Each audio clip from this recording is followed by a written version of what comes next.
या 1 आवर के चार्ट पर, ताकि यहाँ पर हमको कुछ चार्ट पर दिखे, समझ में आए। अगर आप यहाँ पर देखेंगे तो अभी भी जो मार्केट यहाँ पर 2 फ़ेब को गैप अप ओपन हुई थी, ठीक है? तो अभी भी मैं पहले के भी जो मैंने प्रीवियस वीडियो बोले थे और अभी भी मैं बोल रहा हूँ, यहाँ से लेके ये 1 फरवरी की जो मार्केट ने क्लोजिंग करी है 25,100 की, ये गैप अभी भी खाली पड़ा हुआ है। मार्केट ने ये गैप अभी भी फिल अप नहीं किया है और मार्केट अपने गैप को फिल अप करने के लिए आती है। तो यानी कि अब अगर मार्केट इस लेवल को ब्रेक करती है तो हमारा जो रेजिस्टेंस चार्ट पर आएगा वो होगा 25,100 का। बीच में यहाँ पर चार्ट पर रुकने की मुझे कोई उम्मीद नहीं दिख रही है। तो बीच में अभी भी ये ज़ोन बाकी है। यहाँ पर बीच में मार्केट ने 13 तारीख को भी आकर सपोर्ट लिया और आज फिर यहाँ पर ये मार्केट ने आकर क्लोजिंग कर दी है। तो अभी भी यानी कि ना ये पीछे जाकर ये गैप फिल अप हुआ था और ना अभी तक ये गैप फिल अप हुआ है। तो मतलब अगर कल मार्केट यहाँ पर कंडीशन बनाकर अगर इस लो को ब्रेक करती है तो हमको एक नीचे डाउन साइड का मूव और फिर से देखने को मिलेगा। लेकिन उसके साथ आपको ये भी देखना होता है कि पीसीआर का रेशियो क्या चल रहा है। तो अभी भी पीसीआर अगर हम देखें तो 0.56 है। तो मतलब कि अगर यहाँ से मार्केट को इनको गिराना होगा तो अभी ये गिरा सकते हैं, क्योंकि 0.56 है और मैंने पीसीआर 0.25 तक भी देखे हैं। तो मतलब ये इस लेवल तक के लिए आ सकते हैं। इसमें कोई भी बड़ी बात नहीं है। 25,100, ठीक है? तो कल जो मेरा व्यू है वो इसके अब बिलो नहीं है कि मार्केट 25,100 के नीचे, क्योंकि डेली पॉसिबल नहीं है कि मार्केट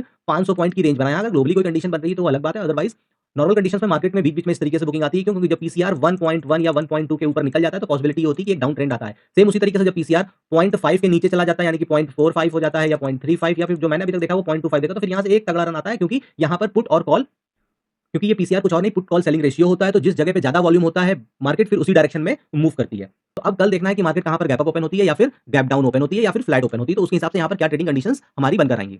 सबसे पहले तो ये हमारा रेजिस्टेंस और इसके नीचे का कल मेरा कोई भी व्यू नहीं है। रीजन ये है कि मार्केट यहाँ पर कहां पर क्लोज हुई है 418 पर। 418 से यहां तक आते आते मार्केट का 325 पॉइंट का मूव हो जाएगा। या फिर अगर मैं कहता हूं कि मार्केट यहां कहीं पर सपोज करिए थोड़ा बहुत गैप डाउन भी खुलती है, 350 के आसपास खुलती है जाके, और फिर भी नीचे आती तो यहां तक आकर 250 पॉइंट का मार्केट ने मूव कर देना है। तो अगेन मार्केट की जो एक एवरेज रेंज है 180 से 200, 210, 220 पॉइंट, उससे ऊपर मार्केट ने मूव कर दिया होगा। तो डेली इतनी बड़ी मार्केट रेंज नहीं बनाती है। तो यहां पर ये एक क्लियर कट है कि इसके नीचे तो मेरा कोई भी बेयरिश व्यू कल के लिए नहीं है। फिर मंडे को मार्केट क्या करेगी वो एक अलग बात है। या ओवरनाइट कल मार्केट यहां पर अगर गैप डाउन ही 200 पॉइंट हो जाए तो फिर वो अलग बात है, क्योंकि मैं हमेशा बोलता हूं जब मार्केट एक्सट्रीम गैप अप या गैप डाउन ओपन हो जाती है तो वहां पर अर्ली मॉर्निंग ट्रेड ना करिए। मार्केट को पूरा टाइम दीजिए किसी स्ट्रॉन्ग सपोर्ट पर पहुंचने के लिए, किसी स्ट्रॉन्ग रेजिस्टेंस पर पहुंचने के लिए, और फिर उसके हिसाब से अकॉर्डिंगली आप ट्रेड प्लान करिए, जिसमें कि आपको कई चीजें देखनी होती है कि भाई मार्केट सपोर्ट पर आ रही है कि रेजिस्टेंस पर आ रही है, वहां पर किस तरीके से पहले कैंडल फॉर्म हो रही है, फिर आरएसआई पे किस तरीके की कंडीशंस बन रही है, फिर रिट्रेसमेंट क्या कोई सिग्नल दे रहा है, प्लस वहां पर उस टाइम पे एटीएम की कॉल या पुट में आप देखोगे कि क्या वॉल्यूम जनरेट हो रहा है। तो ये मल्टीपल कंफर्मेशन है। पीसीआर रेशियो कहां पर ट्रेंड कर रहा है, क्या पीसीआर रेशियो एक्सट्रीम हाई पर है या एक्सट्रीम बॉटम पर है, तो उसके हिसाब से फिर आपको ट्रैप भी किया जा सकता है। या फिर मार्केट एक्सट्रीम गैप अप या गैप डाउन होने के बाद 15 मिनट में एक बड़ी रेंज बनाकर यहाँ बीच में कहीं क्लोज कर देती है, तो जब तक मार्केट इसके बीच में चलेगी यानी कि मार्केट के साइडवेज होने के चांस ज्यादा है। तो यानी कि इस जोन में आपको नो ट्रेड करना है।